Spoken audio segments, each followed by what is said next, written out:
નમસ્તે વિદ્યાર્થી મિત્રો, હું Parth Jobanputra global group of school તેમજ વાસુદેવ વિદ્યાલય ઓનલાઈન એજ્યુકેશનમાં આપનું હાર્દિક સ્વાગત કરું છું. ગયા વિડિયોમાં આપણે ધોરણ 9 માં બાયોલોજી એટલે કે જે આપણો જીવ વિજ્ઞાન વિભાગ છે તેનું ચેપ્ટર નંબર 5 બરાબર છે, જેનું નામ છે સજીવનો પાયાનો એકમ કોષ. તેની શરૂઆત આપણે કરી હતી, જેમાં આપણે સજીવ છે બરાબર તેની અંદર જે કોષ છે બરાબર તે ખૂબ નાનો પણ અગત્યનો છે બરાબર. તેની સમજણ મેળવી, તેની શોધ કોણે કરી, કોષ શબ્દનો મતલબ શું થાય બરાબર, તેમજ જે આપણે ડુંગળીના કોષનો છે આપણે આકૃતિ તેમજ જે પ્રવૃત્તિ છે તે સમજી હતી. હવે આજના વિડિયોમાં આપણે શું કરીશું કે આજના વિડિયોમાં આપણે જે કોષ છે તેની વિશે આપણે વધારે વાત કરીશું. ગયા વિડિયોમાં આપણે કોષ એટલે શું સમજ્યા હતા, પરંતુ જે કોષ છે તેના પણ બે પ્રકાર છે બરાબર. પહેલું છે એકકોષીય સજીવ અને બીજું છે બહુકોષીય સજીવ. સજીવ છે તેના પણ બે પ્રકાર, એકકોષીય સજીવ અને બહુકોષીય સજીવ. તો સૌથી પહેલા આપણે વાત કરીશું એકકોષીય સજીવ વિશે. એકકોષીય સજીવ બરાબર. હવે તમે એનું નામ જોશો તો નામ ઉપરથી જ તમને આઈડિયા છે, એક કોષીય એટલે કે જેની અંદર એક જ કોષ રહેલો છે બરાબર. જોઈએ એક જ કોષ બધા કાર્ય કરે છે. એક કોષીય સજીવ છે એની અંદર માત્ર એક જ કોષ રહેલો હોય છે બરાબર.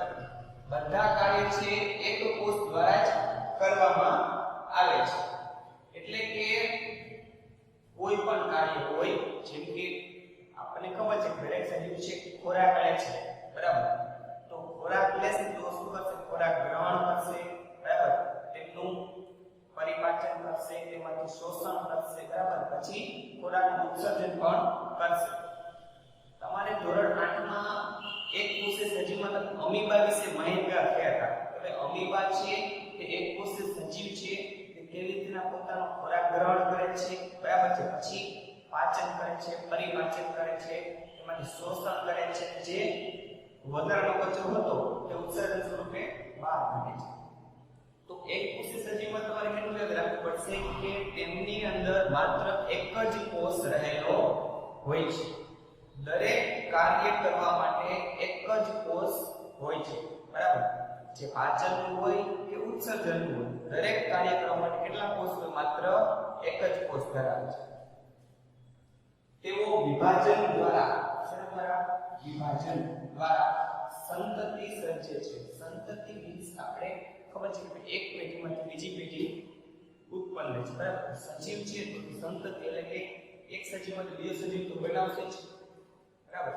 તો એક કોષીય સજીવ છે તેની અંદર શું જોવા મળશે કે તેઓ વિભાજન દ્વારા બરાબર, તેમને સંતતિ માટે બે સજીવની જરૂર પડતી નથી. જે એક કોષ હોય બરાબર છે તે એક જ કોષમાંથી બે કોષો શું થઈ જશે, છૂટા પડી જશે. એકમાંથી કેટલા બનશે, બે કોષ બરાબર. એટલે કે વિભાજન, એક જ કોષમાંથી છૂટા પડશે, એને વિભાજનની ક્રિયા કહેવાય. જે અમીબા છે તેમાં આપણે 8મા ધોરણમાં સમજ્યા. વિભાજન એટલે એક જ કોષમાંથી બે નવા કોષ બનવા બરાબર. એના માટે કોઈ આપણે બીજા કોઈ કોષની જરૂર પડતી નથી. ઉદાહરણ જોઈએ તો અમીબા ને પેરામીશિયમ. અમીબા અને પેરામીશિયમ છે તેના વિશે આપણે ધોરણ 8 માં સમજી ગયા હતા કે કઈ એક કોષીય સજીવમાં આવે. તો જે આપણે એક કોષીય સજીવ સમજીએ, ફરી વખત તમને રિવાઇઝ કરી દઉં કે એક જ કોષ બધા કાર્ય કરે, વિભાજન દ્વારા સંતતિ થાય બરાબર.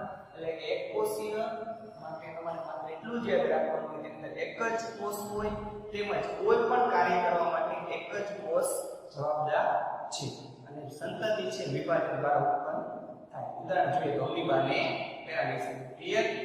નેક્સ્ટ ટોપિક વિશે વાત કરીએ. નેક્સ્ટ આપણો ટોપિક છે બહુકોષીય સજીવ. નામ પરથી જ ખબર છે બહુ એટલે કે ઘણા બધા કોષ બરાબર. બહુકોષીય સજીવ એટલે ઘણા બધા કોષ ધરાવતો હોય તેવો સજીવ. એક જ સજીવના શરીરના ઘણા કોષો ભેગા મળીને જુદા જુદા કાર્ય કરવા માટે વિવિધ પેશી, અંગ કે તંત્ર રચે છે. આવું લખ્યું છે બરાબર. તો આપણે સમજીએ એમાં શું વસ્તુ કહી કે સજીવ એક જ સજીવ છે, પરંતુ તેની અંદર કોષ ઘણા બધા રહેલા છે, બરાબર. કોષ ઘણા બધા રહેલા હોવાથી અલગ અલગ કાર્ય માટે અલગ અલગ કામ કરશે. સિમ્પલ આપણે એક્ઝામ્પલ તરીકે સમજીએ કે મનુષ્ય છે, આપણે છે, બરાબર. તો મનુષ્યની અંદર ઘણા બધા કોષો રહેલા છે. આપણે શેમાં સમાવેશ થશે? બહુકોષીય, બરાબર. જેમ કે આપણી અંદર જે ફેફસા રહેલા છે તો તે શ્વસનનું કામ કરશે, શ્વાસ લેવાનું, છોડવાનું, બરાબર. શ્વસનની જવાબદારી કોની છે? ફેફસા. હૃદય છે, તો હૃદયનું શું કામ છે કે તે પમ્પિંગ, મીન્સ કે આપણા કહેવાય ને કે રુધિરનું પરિવહન એક જગ્યાએ બીજી જગ્યાએ પહોંચાડવાનું કામ કોણ કરશે? હૃદય કરશે. બંનેના કાર્ય અલગ અલગ થઈ ગયા, બરાબર. તો સૌથી પહેલા જે મેઇન પાયો, આપણે કોઈ બિલ્ડિંગ બનાવતા હોય તો ઈંટ વગર બને નહીં, ઈંટ આપણો પાયો, તો કોષ આપણો પાયો છે, બરાબર. ઘણા કોષો ભેગા મળીને આપણે શું કીધું? ઘણા કોષો ભેગા મળીને, બરાબર. એટલે કે એક હોય તો એને ખાલી કોષ કહેવાય, પણ ઘણા બધા કોષો ભેગા થાય તો શું બને? પેશી બને. શું બને? પેશી. પેશી ભેગી થાય તો બને અંગિકાઓ, બરાબર. પેશી ભેગી બને તો શું બને? અંગિકાઓ. અંગિકામાં શું બને? અંગ, અને અંગમાંથી બને શરીર, બરાબર. પરંતુ શરૂઆત ક્યાંથી થઈ હતી? કોષ, બરાબર. જો આપણે એ લીધું છે કે ભાઈ કોષ ભેગા થાય, કોષમાં શું બનશે? પેશી. પેશીમાં શું બનશે? અંગ. અંગ મીન્સ કે જે આપણે હાથ, પગ છે, બરાબર, તે અંગ છે, પણ એનો શરૂઆતનો પાયો કોણ છે? કોષ, બરાબર. કોષ વગર કાંઈ પણ વસ્તુ શક્ય નથી. તો તમારે જે યાદ રાખવું છે, તમારે એટલું સમજવાનું રહેશે કે જે બહુકોષીય સજીવ છે તેની અંદર દરેક કાર્ય કરવા માટે અલગ અલગ કોષ હોય છે, બરાબર. કોષ છે ભેગા મળીને પેશીઓ બનાવે, પેશીઓ ભેગા મળીને અંગિકાઓ, અને અંગિકામાંથી અંગ, અને તેનાથી આખું છે તંત્ર અથવા શરીરની રચના થાય છે. દરેક બહુકોષીય સજીવ એક કોષમાંથી નિર્માણ પામે છે, બરાબર. જે આ ટોપિક છે, બરાબર, બહુકોષીય છે, પણ તેની અંદર નાનામાં એક તો કોષ રહેલો જ છે, બરાબર. તો તેના વિશે જે વધારે ડીપમાં છે તે આપણે આગળ ટોપિકમાં સમજીશું, બરાબર. એટલે કે મેઇન છે કોષ છે. હવે આપણે વાત કરીએ કોષની, તો આપણા શરીરની અંદર ઘણા બધા કોષો રહેલા છે, બરાબર. તેની થોડીક આપણે નામ વિશે ચર્ચા કરી, તેમજ થોડી તેની માહિતી મેળવી. તો આપણે વાત કરી માનવ શરીરના વિવિધ કોષો, બરાબર. તો જે અમુક કોષો છે તેની આપણે પહેલા ચર્ચા કરીએ.